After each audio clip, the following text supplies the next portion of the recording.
Et on apprend aujourd'hui que le prestataire de services aéroportuaires Swissport a été victime d'une cyberattaque. Pas une semaine ne se passe sans que la liste des entreprises victimes de cyberattaques s'allonge. Pour tenter de contrer cette tendance, un projet pilote vient d'être lancé dans le canton de Vaud. Un partenariat entre entreprises privées, milieu académique et canton propose de coacher 25 PME de la région pour augmenter leur cyberimmunité. Un mot que je découvre aujourd'hui. Alors ce projet, il est coordonné par vous, Lénique Pedron, bonsoir. Bonsoir. Vous êtes la directrice exécutive de la Trust Valley. Qu'est-ce que ça apporte, ce partenariat public-privé, pour former les entreprises contre les cyberattaques ? Alors, la première chose que ça va apporter, c'est un soutien, un renforcement de la cybersécurité pour les PME. Donc, c'est vraiment à destination des petites entreprises pour les aider à faire face à ces menaces qui sont extrêmement importantes vis-à-vis parfois de leur existence même. Alors, les milieux académiques, les entreprises privées, le canton qui se mettent ensemble autour de la table, il a quand même fallu attendre tous ces piratages pour que tout le monde décide de discuter, de prendre de l'avance un peu sur ces événements. Alors, les discussions sont ouvertes depuis longtemps.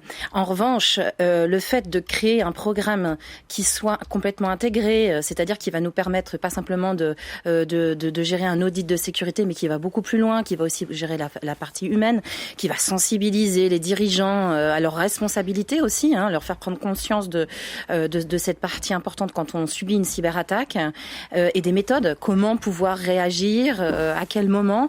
Effectivement, le fait que les académiques, le canton, les cantons et puis les industriels soient autour de la table aujourd'hui, cette mobilisation, elle est pionnière en Suisse. Mmh. Alors ce programme, il est destiné à 25 PME. C'est parce que c'est les petites et moyennes entreprises qui sont vraiment les plus vulnérables. Quand on est une grande entreprise, on a peut-être plus les moyens de se retourner. Alors, les petites entreprises sont pas forcément plus vulnérables. En tout cas, c'est vrai que ça a un coût. L'objectif de ce programme, c'est de mutualiser.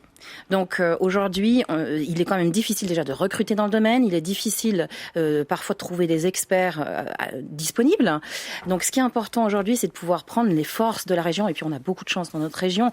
On a quand même énormément d'experts, une qualité qui s'est mise en place en 15-20 ans.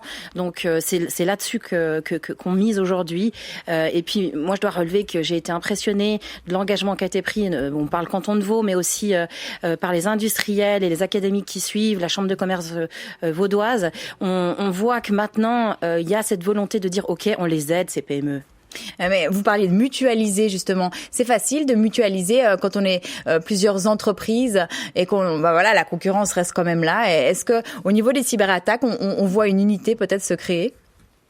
Alors, il y a des pionniers, il y a vraiment des leaders comme Kudelski, SCRT de la région, PwC qui s'engagent aujourd'hui. On a Exoscale aussi qui est une PME régionale. Ils se sont dit en tant qu'experts, il y a vraiment nécessité de faire quelque chose. Je pense que c'est pas évident de mettre tout ça en place, mais les industriels ont aussi pris le pas et se disent que c'est important de le faire et vraiment font tout pour que ça aille de l'avant. Et voilà. Ça, c'est vraiment important de le voir. Merci d'être venu quelques instants dans ce forum. Vous pourrez trouver plus de renseignements pour les PME qui seraient intéressés sur la page internet de la Trust Valley, dont vous êtes la directrice exécutive, Lénique Pedron. Bonne soirée à vous. Merci. Merci beaucoup. Bonne soirée.